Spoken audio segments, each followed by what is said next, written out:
আজি পুৱাতে চিলাপথাৰৰ ৫১৫ নং ৰাষ্ট্ৰীয় ঘাইপথৰ জালুকীয়া সুঁতিত উদ্ধাৰ হয় এজন যুৱকৰ মৃতদেহ। বিবস্ত্ৰ অৱস্থাতে উদ্ধাৰ হোৱা যুৱকজনৰ মূৰ শিৰচ্ছেদ কৰা মৃতদেহ ৰাইজে প্ৰত্যক্ষ কৰাৰ পিছতেই অঞ্চলজুৰি চাঞ্চল্যকৰ সৃষ্টি হয়। লগে লগে হোৱা ধোৱা চিলাপথাৰ আৰক্ষী থানাৰ অন্তৰ্গত ৫১৫ নং ৰাষ্ট্ৰীয় ঘাইপথত উদ্ধাৰ হোৱা অচিনাক্ত মৃতদেহটো অৱশেষত চিনাক্ত হ'ল।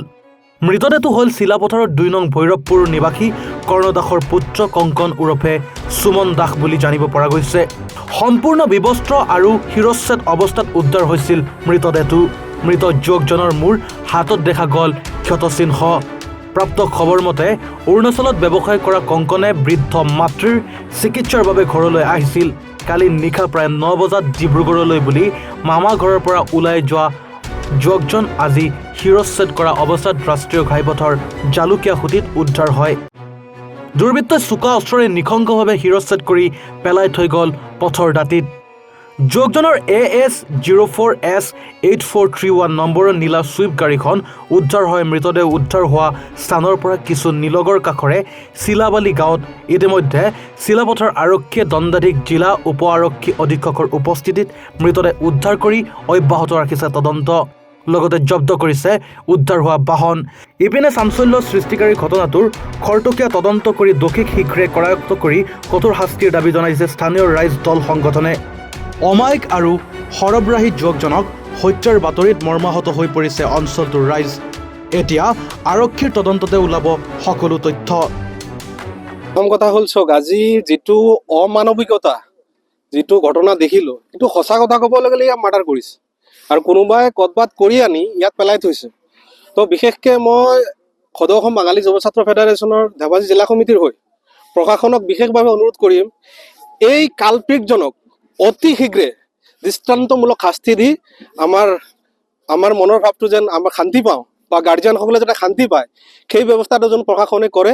মই সকলো ৰাইজৰ হৈ বা সংগঠনৰ হৈ মই দাবী জনাইছোঁ। অসম চৰকাৰৰ বিশেষকৈ মুখ্যমন্ত্ৰী, SP, DGP সকলোকে অনুৰোধ কৰিছোঁ, তেনেকুৱা ঘটনা যেন পুনৰাবৃত্তি হ'ব নোৱাৰে।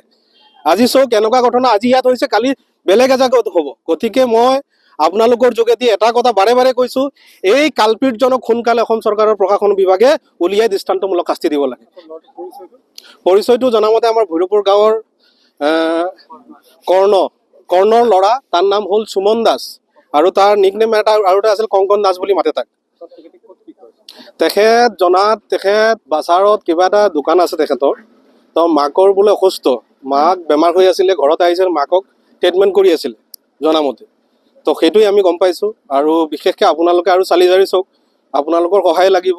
এই কালপিকজনক আমি ওলাব লাগে আৰু অসম চৰকাৰৰ প্ৰশাসন বিভাগক সদৌ অসম বাঙালী যুৱ ছাত্ৰ ফেডাৰেশ্যন ধেমাজি জিলা সমিতিৰ হৈ বিশেষভাৱে অনুৰোধ জনাইছোঁ, কালপিকজনক ওলাব লাগে, যেনেকুৱা হ'লেও অতি শীঘ্ৰে কৰিব লাগে। ধন্যবাদ। মৰ্মাহত হৈছোঁ আৰু মোৰ ওচৰৰ ঘৰৰ ল'ৰা। গতিকে এই ল'ৰাটো কালি ৰাতি 9টা বজাত ঘৰৰ পৰা ওলাইছিলে ডিব্ৰুগড় যাব বুলি, কিন্তু অকস্মাত আমি খবৰ পালোঁ যে গাঁওবুঢ়া এজনে ক'লে যে আপোনাৰ গাঁৱৰ ল'ৰা এনেকৈ হৈ আছে ভঙাজাল।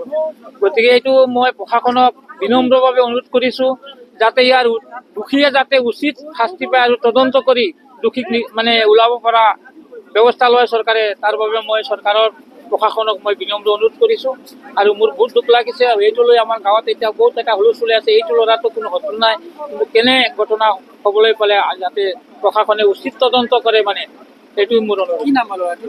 কংকন দাস। দেউতাকৰ নাম? কৰ্ণ দাস। ঘৰটো ক'ত হয়? 2 নং ভৈৰৱপুৰ।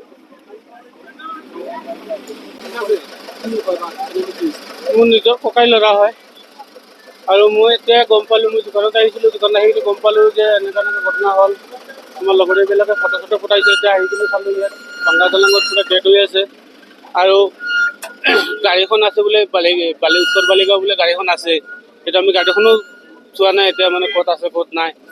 আমি চাইছোঁ এতিয়া বোলে বালিগাঁও, খবৰ পাইছোঁ বালিগাঁও গাড়ীখন আছে আৰু ইয়াত এনেকুৱা ডেড মানে ডাইৰেক্ট মাথাখন মানে কাটি দিছে, মানে হত্যা কৰিছে মানে।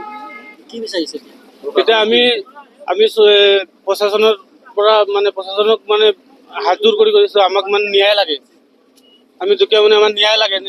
কেনেকুৱা কি হ'ল পুৰা তদন্ত কৰিব লাগে, আমাৰ ন্যায় লাগে।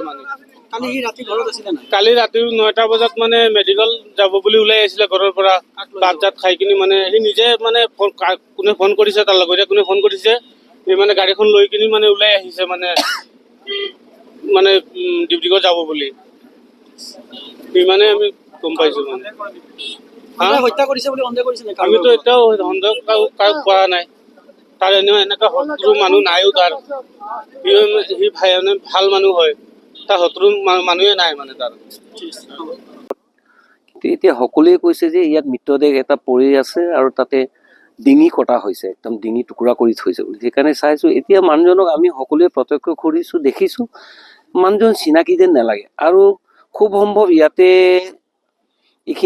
ডিঙিটো কটা নাই ক'ৰবাত কাটিছে ইয়াত কিন্তু পৰিকল্পিতভাৱে ইয়াত হোৱা বুলি দেখুৱাবলৈ লৈ আহি ইয়াতে শুৱাই থৈ কাপোৰবোৰ খুলি এনেকুৱা শুৱাই থোৱা আমি দেখিছোঁ সকলোৱে প্ৰত্যক্ষ কৰিছোঁ এইটো জলকীয়া চুটি ভাঙা দলং বুলি প্ৰায় মানুহে গম পায় আৰু জলকীয়া চুটি ভাঙা দলঙত হৈছে এইখিনি আমি আচৰিত এনেধৰণে আগতে ঘটনা হোৱা নাছিলে এইটো এটা পৰিকল্পিত কাম বুলি ভাবিছোঁ পৰিকল্পিত সেইটো কাৰণ এনেধৰণে ইয়াত যদি কটা হ'লে তেজ কিবা কিবি ইয়াতে সকলো দেখি পালোহেঁতেন কিন্তু স্পষ্টভাৱে ডিঙিটো কটা মূৰটো তাতে ওচৰতে থৈ দিছে আৰু লং পেণ্টটো পিছফালে খুচাই ওলাই দিছে আৰু বগা অলপ ৰঙৰ জিন্স আৰু ক'লা ৰঙৰ সেই টি চাৰ্ট নে স্পৰ্টিং পৰিধান হয় আৰু এটা সাধাৰণ কাপোৰেৰে ঢাকি ৰাখিছে এইখিনি আমি গম পাইছোঁ এতিয়া চিনিব পৰা নাই আৰক্ষী খবৰ দিয়া হৈছে নেকি? আৰক্ষী এতিয়া কেনেকৈ